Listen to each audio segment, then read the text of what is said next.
Thanks for joining me again. This video is about the board's decision on this tentative contract agreement, and it's time to just say no to an unaffordable contract. These are common sense thoughts from School Board Director Dr. Paul Price, representing Region C. When expenses exceed revenues, your family or business or school district is going to be consuming its savings, increasing its debt, and risking bankruptcy ultimately if this trend continues.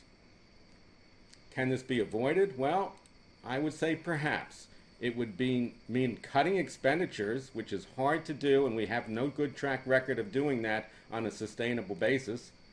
And it would mean raising revenues, which is, in simple parlance, increasing property taxes, perhaps very, very dramatically over the near term because of the increased need for revenues.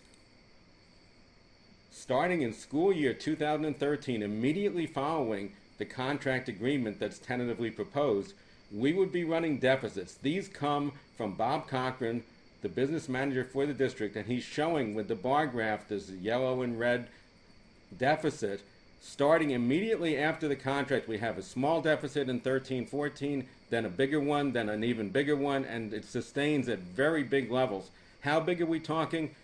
In the 14-15 school year, $1.531 million.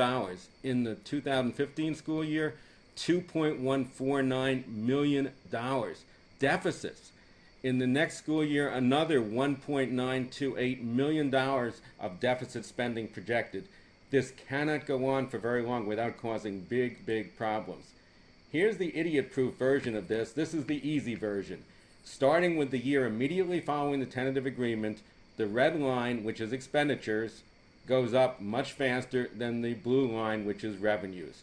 You cannot do that without falling into major problems. You can't spend more than you're earning year after year after year. It just doesn't work. If you spend the savings, which is in our parlance the fund balance, our fund balance is projected to plunge from this year's almost $5.6 million, or over 8% of annual expenditures, to just $139,421. Notice how precise Mr. Cochran is. He can say it's 421 remainder, or 0.17% of the annual expenditures by the school year 2016-17. So by that time, we will have virtually no reserves against any unexpected needs.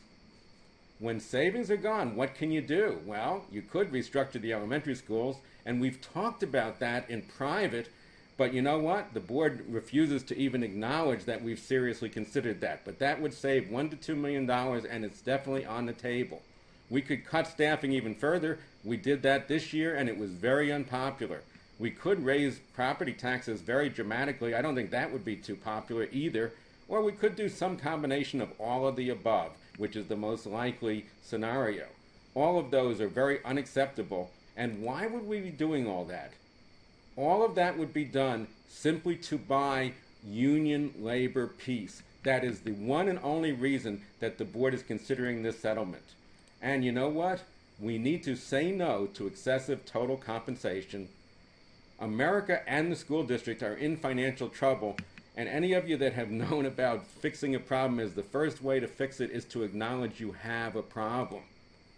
Salaries and benefits have been rising faster than revenues, and under this agreement that will continue and even expand even more than it has been in the past. And that trend is totally unsustainable. We need to say no to this contract and go back to status quo, where at least we have some control over what's going on instead of making the problem even worse.